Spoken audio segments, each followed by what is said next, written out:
Welcome to San Fernando Mission Cemetery. This is part 2, probably the last visit at this location because I think we'll have every famous grave after today. So let's get started. Well, our first stop, since we're close by, this is Michelle Avila on October the 1st, 1985. It was a very sad day.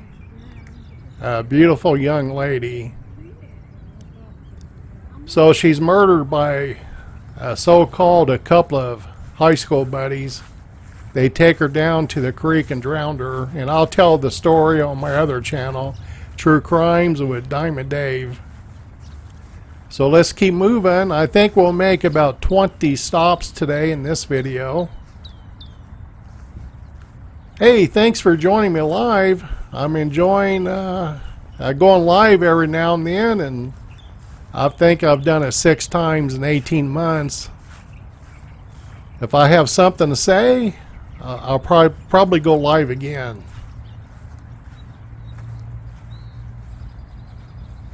Our first famous grave visit is Frank Wilcox. Let me clean off the twigs. Frank starts out in the Pasadena Playhouse in 1924, which is just up the road from here. He becomes a contract actor with Warner Brothers, and his first movie was in 1939, The Monroe Doctrine. He also makes appearances in The Donna Reed Show, Leave It to Beaver, and The Real McCoys. Here he is playing a talent scout in a Beverly Hillbillies episode. That was a wonderful concert. You both are unusually talented. Thank you. Yes, indeed. That means a lot coming from you. Naturally, folks around here brag on us. In fact, they think we ought to go on a concert tour. Oh, really?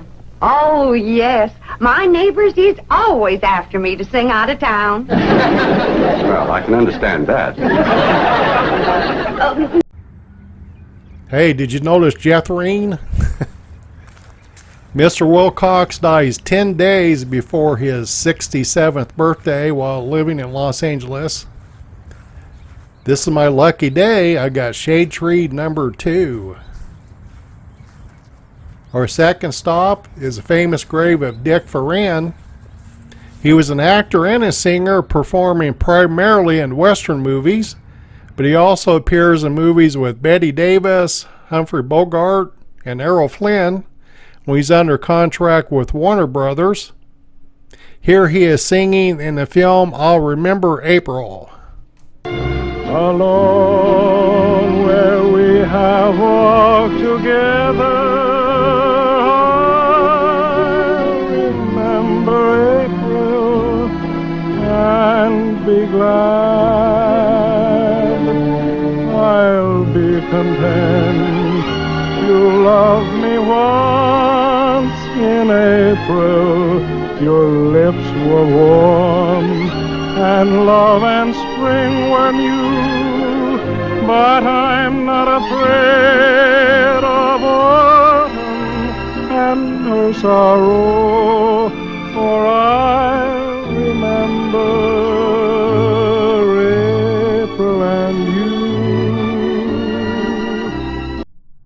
Some say he has a better Western singing voice than Roy Rogers and Gene Autry. Looks like Suzanne lives many years after Dick dies. He died of pneumonia August 10th, 1979, while living in Burbank. We certainly have a beautiful day in Southern California. Plus, there's no hills to climb in this park.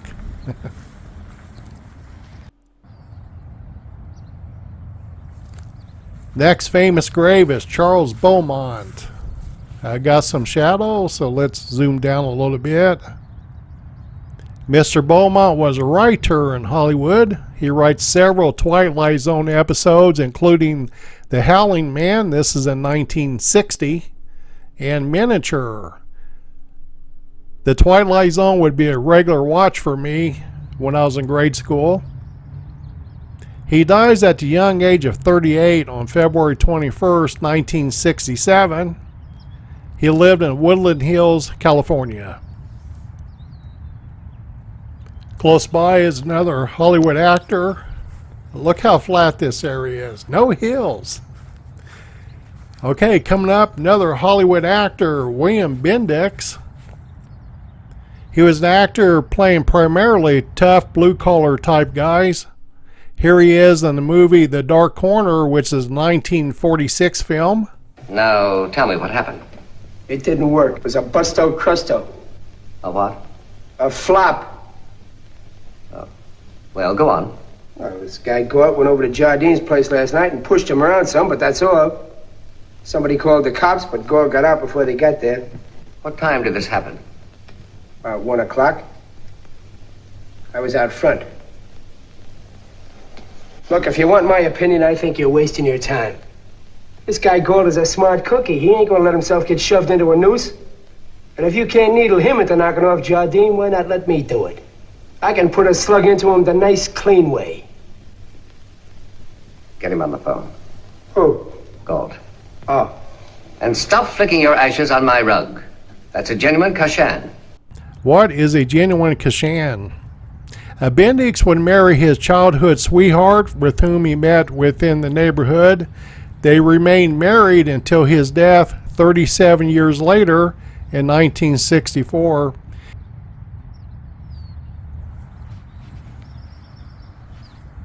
Our next stop took me almost 1 hour to find. The headstone says Angela Martin. Got some shadow here. Zoom down. I was looking for Angela Greene. That's her stage name. She once dated Naval Lieutenant John F. Kennedy. She's Irish from Dublin, and Kennedy liked this. That's his heritage as well, as you guys probably already know. Here she stars in the 1959 film The Cosmic Man. Well, he was telling me that for an Air Force officer, you're a pretty nice guy. Oh, I take it you don't go for men in uniform. I'll apply for my discharge immediately. That's the same thing Bill said on our first date. And you married him anyway? 3 months later, Korea. I never saw him again. You want to talk about it? No. Ken summed it up earlier anyway. I'm sorry about Ken. Must be pretty rough on you. Not to. He's a good boy. She dies way too young of a stroke, age 57.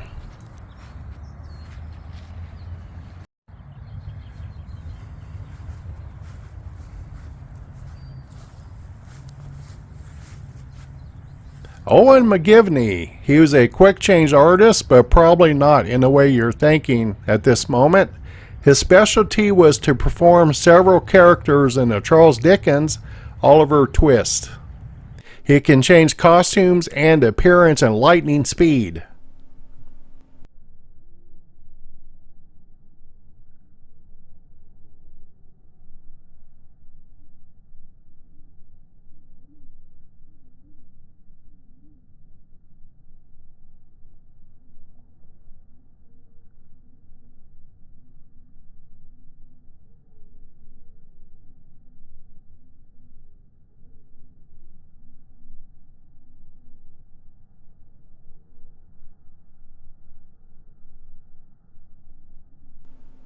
He once claimed to have earned $1,500 a week, and this is in 1913. He dies in a motion picture hospital at age 83, which is located at Woodland Hills, California, just up the road from here.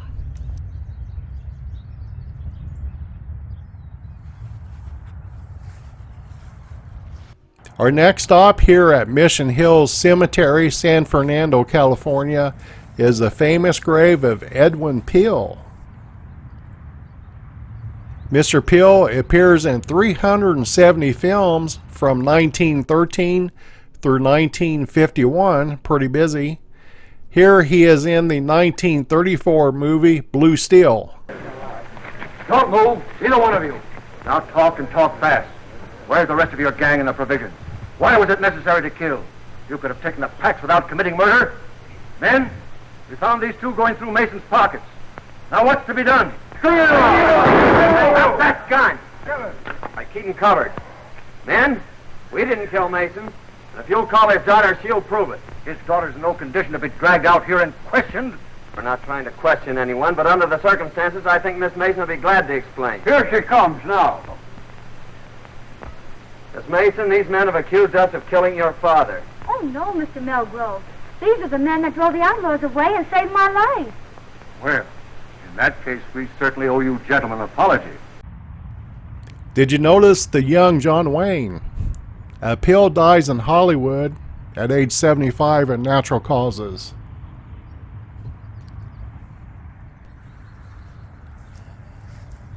We'll stay in this area. Just a few spots down, we'll find the grave of Harry Fox. He is the creator of the Fox Trot. You have to bring in your own music. This is during the silent film days.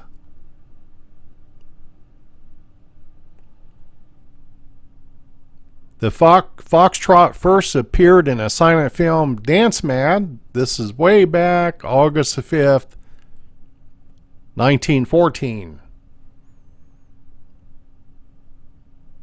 This couple wins an national award for demonstrating the foxtrot.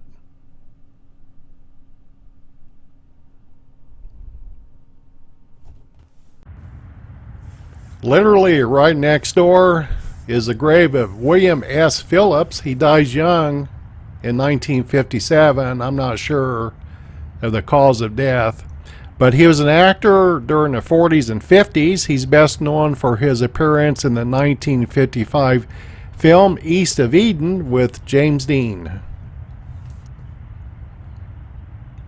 I don't believe I've ever had three famous graves so close together.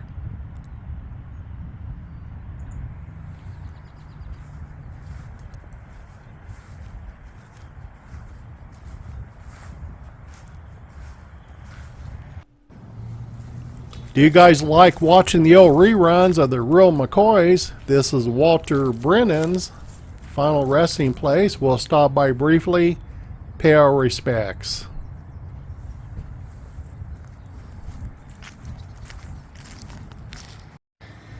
Our next stop in this video took a great deal of time to find, plus some detective work. I had to dig out Carrillo because the grave is unmarked. So in between Carrillo and John Murphy Sr. is the resting place of a Hollywood actress, Florence Shirley. She's best known for appearing in the 1940 film Open by Mistake. She plays the part of Elizabeth Stiles. I'm not sure why it's unmarked, but she dies May the 12th, 1967 at age 74 while living in Hollywood.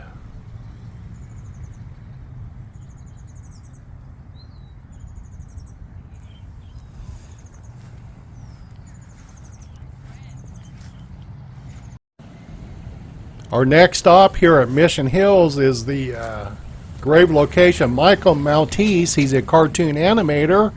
He helps create Roadrunner and Coyote, the Flintstones, Huckleberry Hound, Quick Draw McGraw, among others. He dies February 22nd, 1981 at Good Samaritan Hospital here in Los Angeles. After a 6 months bout with cancer, he was 73 years old.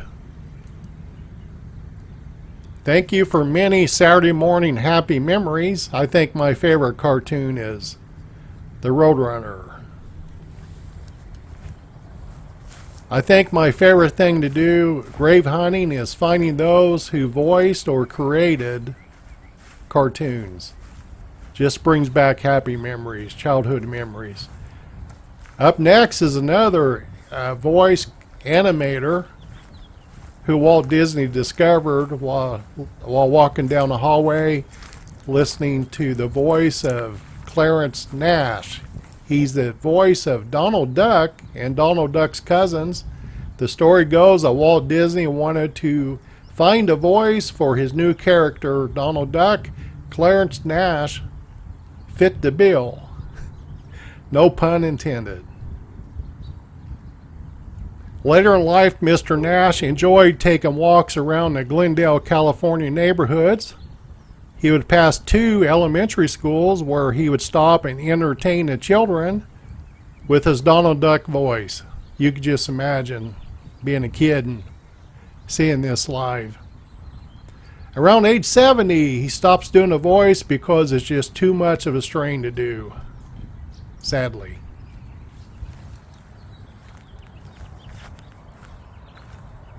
I think now we'll head out towards the mausoleum straight ahead, but I can think of one more ground interment we'll need to do within this area about the middle. I had to use this picture to find our next location. Would like to say thank you, Bob Edwards, for posting it online.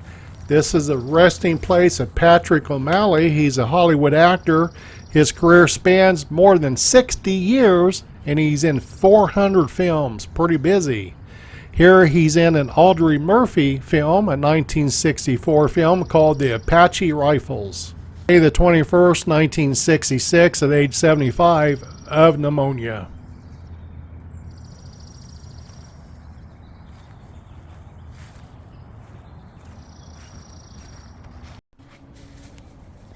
Okay, here we go. How to get lined up. This is the grave location, famous grave of Michael Stroka. You may know him if you watch soap operas. He was an actor playing a part of Aristide in ABC's Dark Shadows. Here's an interview about how he got the part. I was out making rounds one afternoon, rounds of agents' offices, going from one agent's office to another, seeing what was going on, trying to get a job. And I stopped in this one agent's office, Richard Bauman, and he was on, let's see, what is that, 49th Street between 7th and Broadway.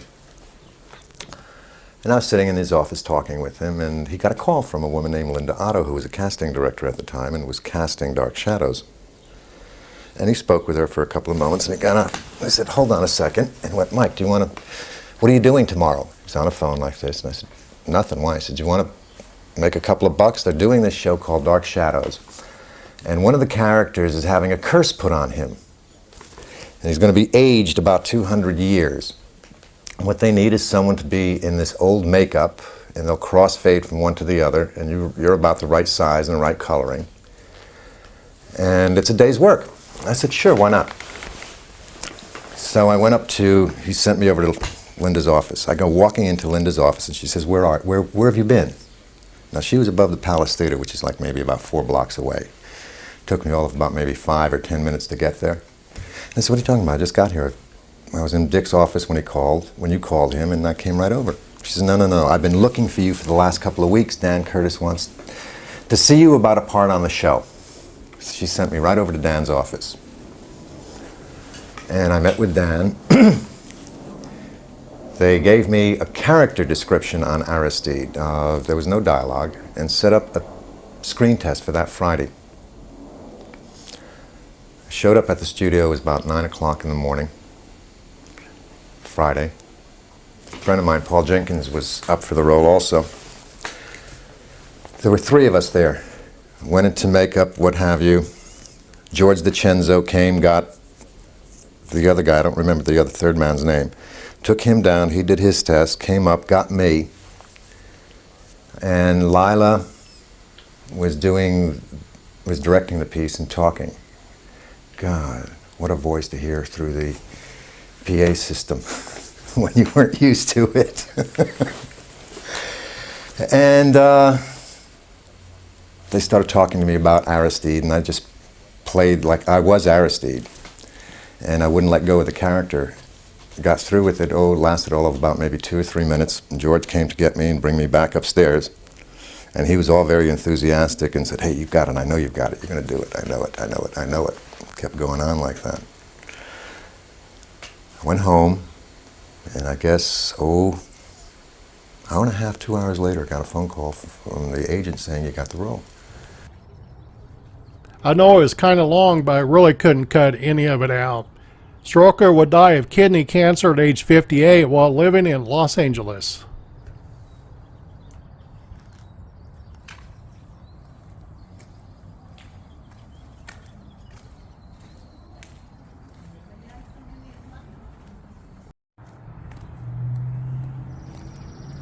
Coming up next on the right-hand side is a Hollywood actress. This is the resting place of Estela Rodriguez. She's born in Cuba. Her and her mother fled to the United States. She begins singing in a Copacabana room, which leads to her getting into acting.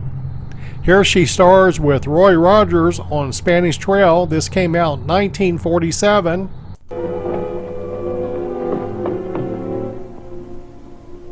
Well, hello. And just what can I do for you? You can leave my Rico alone. Rico? Oh, I don't even know him. How can you say that? He has your pictures. He writes your love poems. He follows you everywhere. Look, I don't see how I can stop you or Rico or anybody else from going where he wants to go and writing what he wants to write. You better make him stop or it might be dangerous for both of you. Something terrible will happen to him. And maybe to you, too. What's the matter, Miss Martin? Oh, this young lady seems to think I'm chasing a friend of hers, and I don't even know him. You lie. You do know the gypsy. The gypsy? Yes, Rico, the gypsy. You better make him stop or I'll... Take it easy. That's all right, Miss Martin. I'll take care of her. On May the 12th, 1966, she's found dead on her kitchen floor while living in Hollywood. No autopsy was performed. No death was ever given or ever released.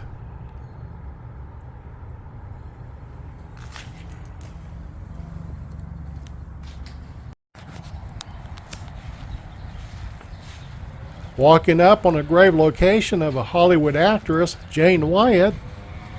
She's best known for her role of Margaret Anderson in the television series Father Knows Best. This ran from 1954 through 1960. She also appears in several movies. Here she is in a starring role in the 1950 film House Down by the River.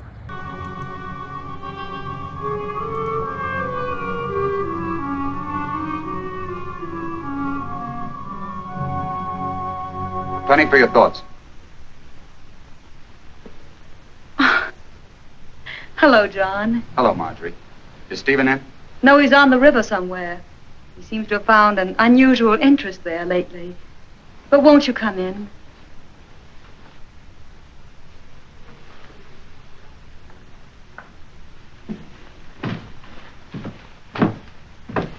I'm glad you've come, John. I need someone to talk to very badly.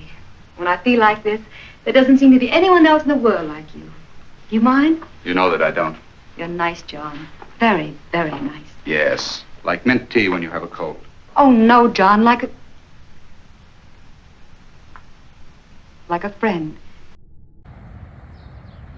Jane dies of age 95 on October 20th, 2006, while living in Bel Air, California. I'm headed to the Midwest. I'm going to Indiana, Ohio, Kentucky. I'm going to round up famous graves because everybody needs to be remembered.